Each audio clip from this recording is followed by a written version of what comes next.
Rumi and Jesus.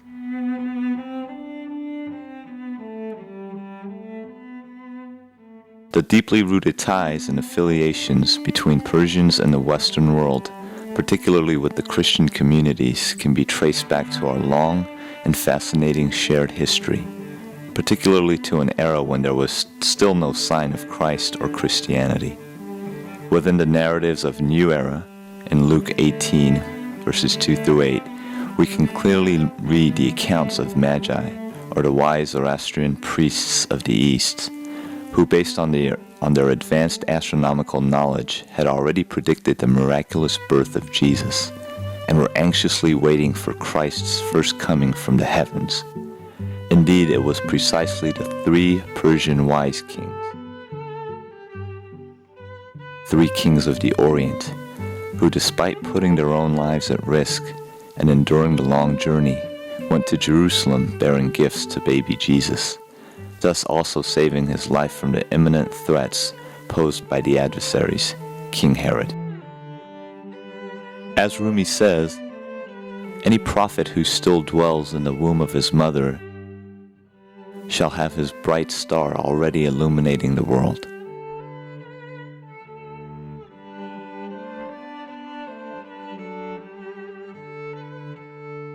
Within the narratives of the rich Persian literature, both in poetry and prose writings, it's virtually impossible not to find detailed references and passages about Jesus Christ's life and teachings.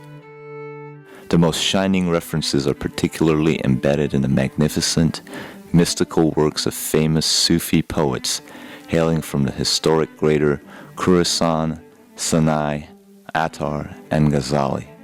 But Rumi had excelled all of the above Sufi poets in creating numerous, unparalleled, and detailed mystical stories in references to the life and teachings of Jesus Christ.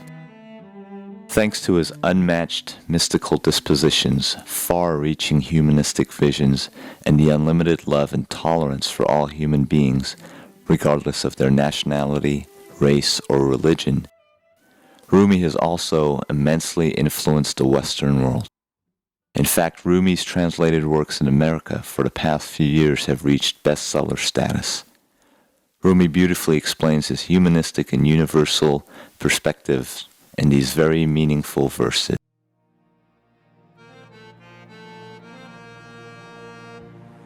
What is to be done, O Muslims? For I do not recognize myself.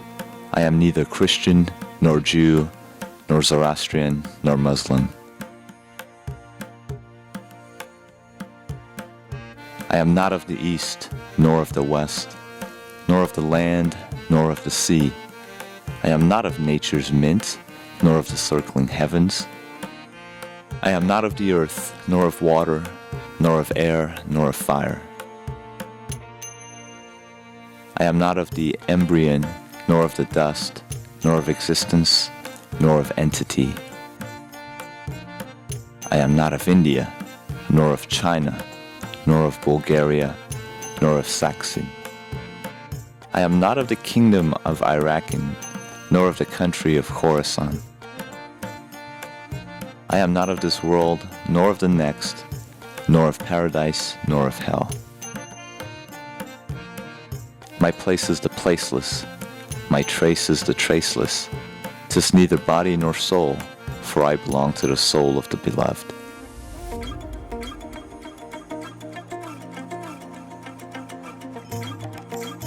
Rumi, who is universally hailed as the ambassador of goodwill and understanding between the East and the West, and also the main force behind uniting the hearts of people from different backgrounds, empowers the modern man with his meaningful, mystical teachings and messages. Rumi challenges and guides modern man to overcome and ultimately fill their spiritual void.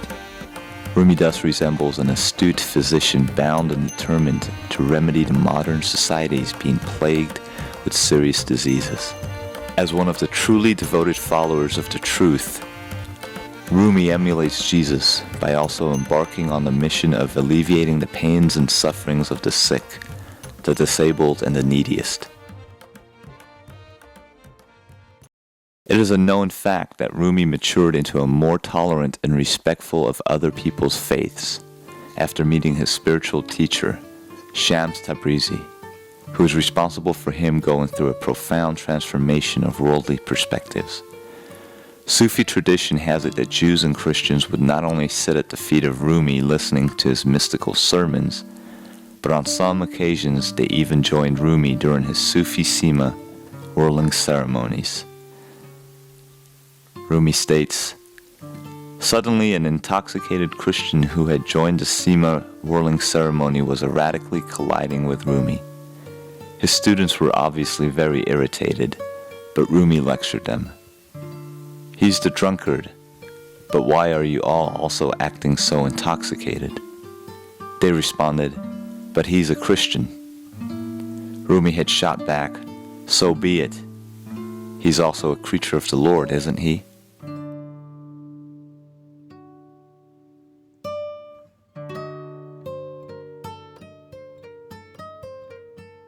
At Rumi's funeral procession in Konya, there were also Jews and Christians in attendance alongside with Muslims participating in the grand Sima whirling ceremony. It was obvious that Rumi was not only loved and respected by his fellow Muslims, but also highly esteemed amongst the Jews and Christians of Konya, all of which make a convincing case for Rumi's continuous influences and positively playing an active role in the ongoing dialogues amongst the civilizations. Per Rumi's son, Sultan Walad's accounts, during Rumi's funeral procession, not only young and old Muslims of Konya were in attendance, but also a vast majority of Konyan Jews and Christians, who were bitterly weeping as they all walked alongside his coffin. Despite being a Muslim funeral, Jews and Christians were also reading from the Old and New Testaments and solemnly paying their respects. A Muslim had asked the mourning Jews and Christians who were weeping at the death of Rumi, "Why are you crying at the funeral of a Muslim poet? We esteemed him as the Moses, the David, and the Jesus of our time. We are all his followers and disciples," they said.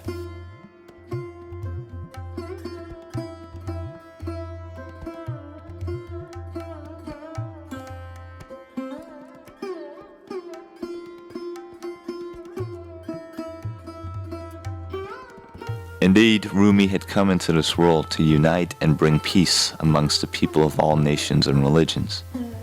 Rumi had once remarked, "I belong to 73 religions." Someone protested by confronting him. "Did you actually say that?" Rumi responded, "Indeed, those are my words." The Muslim zealots started shouting and cursing at him. But Rumi simply smiled and responded, "Whatever you're saying about me, I'm surely that."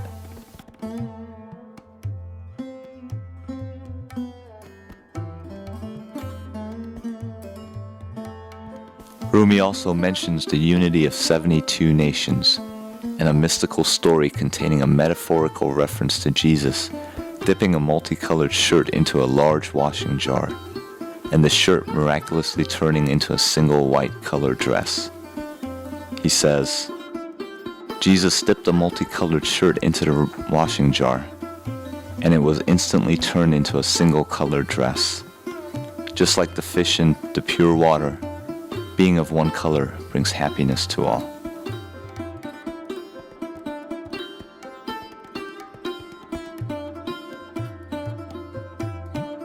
Rumi, who had been truly fascinated by the passages of the Virgin Mary and her beloved Son, Jesus Christ's life, pays a glowing poetic homage to both by detailing Elizabeth's son, John the Baptist, leaping for joy before Jesus and a still pregnant Virgin Mary, while himself still dwelling inside his mother's womb. In a long mystical poem, Rumi beautifully relates the story of John the Baptist bowing before the womb of the mother of Jesus. John's mother spoke to Mary secretly before she gave birth of this mystery. "I've seen that a great king is inside you, a prophet of God who is steadfast too. When I encountered you by chance just now, the child inside my womb began to bow. My baby bowed to yours respectfully, and so I felt a strange new pang in me. Yes, Mary said. In me a strange sensation told me about your embryo's prostration. Rumi then confronts those stupid men who don't believe the story above by lecturing them. The stupid men say, leave this fable out, since it is false. Its accuracy we doubt. For Mary during pregnancy had gone as far as possible from everyone.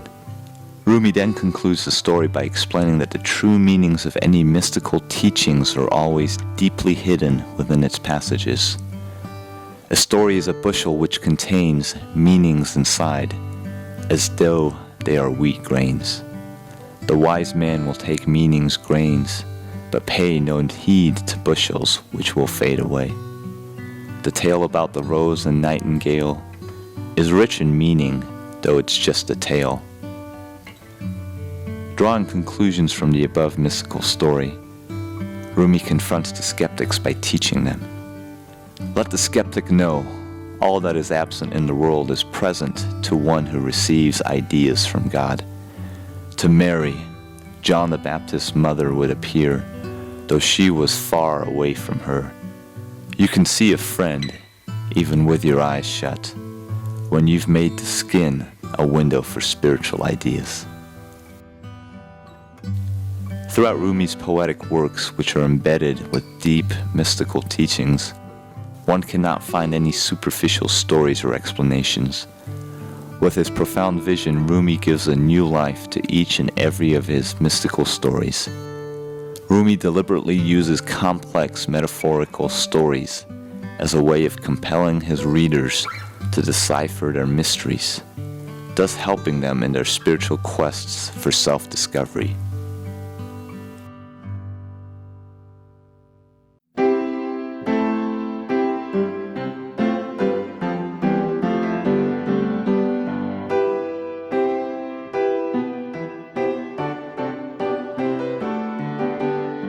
Do not despair, my soul, for hope has manifested itself. The hope of every soul has arrived from the unseen. Do not despair, though Mary has gone from your hands, for that light which drew Jesus to heaven has come. Do not despair, my soul, in the darkness of this prison, for that King who redeemed Joseph from prison has come. Jacob has come forth from the veil of occlusion. Joseph, who rent Zuleika's veil, has come. O pain which was grown old, rejoice, for the cure has come. O fastened lock, open, for the key has come.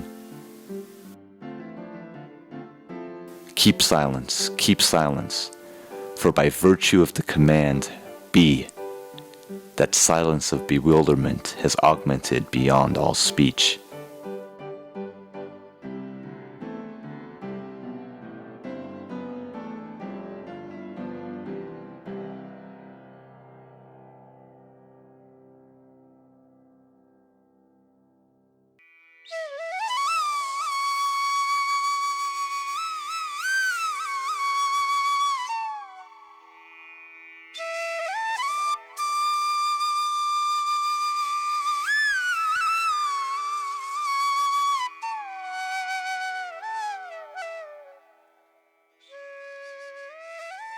Within the deeply thought-provoking teachings of Rumi, estimating individual wisdom and captivity hold important features.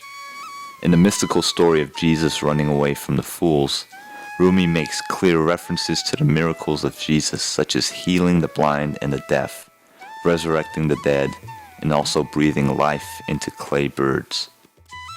The son of Mary, Jesus, hurries up on a slope as though a wild animal were chasing him.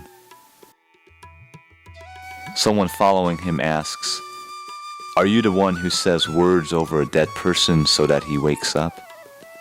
"I am." "Did you not make the clay birds fly?" "Yes." "Who then could possibly cause you to run like this?" Jesus slows his pace. I say the great name over the deaf and the blind, they are healed. Over a stony mountainside, and it tears its mantle down to the navel. Over non-existence, it comes into existence. But when I speak lovingly for hours, for days, with those who take human warmth and mock it, when I say the name to them, nothing happens.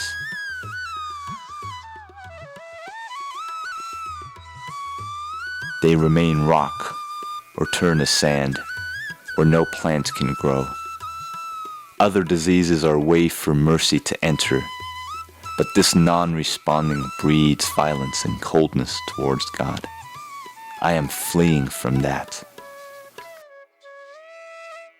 While air steals water, so praise is dried up and evaporates with foolish people who refuse to change.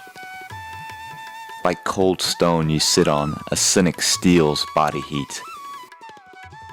He doesn't feel the sun. Jesus wasn't running from actual people.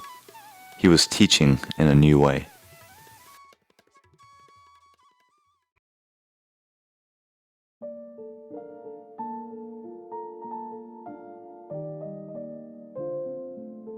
In Masnavi and also throughout his poetic works, Rumi metaphorically uses the donkey as the mortal human body, and Jesus as the inner realities and mysteries of human soul. Rumi invites and urges his readers to give up on the superficial body and embrace Christ's blessed soul.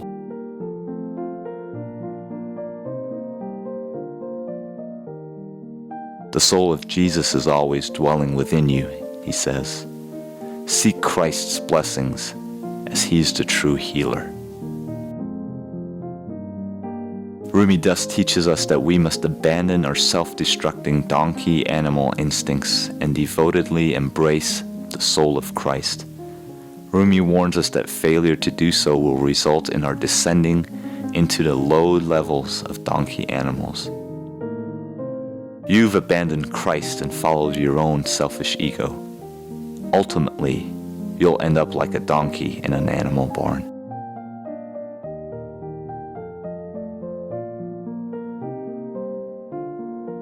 Throughout his vast poetic works, Rumi not only repeatedly mentions the fact that Jesus was a healer, but also insists on the fact that his healing miracles are still needed for the sick and neediest of our times to overcome their lingering pains and sufferings.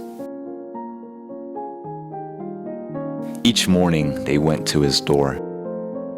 The house of Jesus was the banquet of the followers of the heart. Oh, the suffering one, don't quit his door. From all sides people gathered around his house. Some were blind, some were lame, and some insane.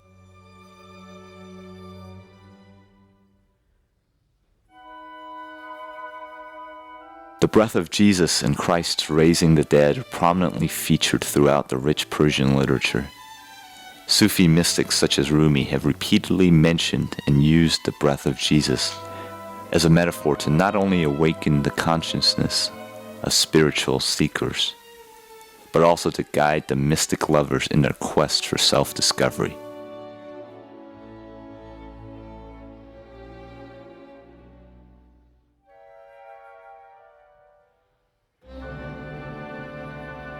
Rumi fully acknowledges the human capacity and intelligence in discovering the divine within. But in Rumi's Sufi mystical teachings, even the extraordinary medical knowledge and science of Galen are worthless in comparison to the miraculous effects of the breath of Jesus. The medical knowledge and science of Galen are thousand-folds, but compared to the breath of Jesus, they're simply worthless. Rumi also helps us to find meaningful ways to overcome the temptations of lust and violence. Most contemporary scholars are also of the opinion that a healthy individual is the one who can effectively control his or her emotions and lust and desire. In a short but very meaningful mystical story, Rumi quotes Jesus to get his message across. A smart fellow once asked Jesus, "What is the hardest thing to bear in life?" Jesus replied, "Oh, my dear friend, God's anger is hardest to bear, since when God is angry, even hell will be trembling like we would." The man asked Jesus again, "How can we protect ourselves against God's anger?" Jesus replied, "Abandon your own lingering anger."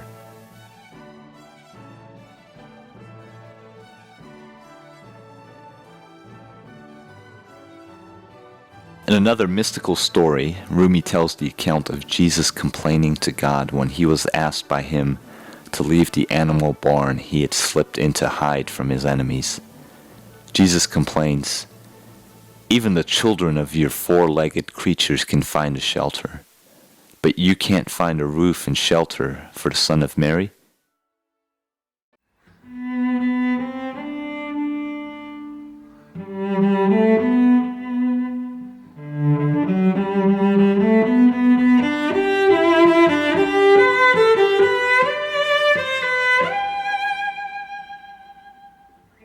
Rumi mentions in his prose works Fihe Mafi, or Discourses of Rumi, the fact that Jesus was always smiling and laughing, while John was always weeping and crying. One day John asks Jesus, "Aren't you afraid of the wrath and anger of God that you're always smiling?" Jesus responded, "Are you ignorant of the Lord's mercy and kindnesses that you are always weeping?"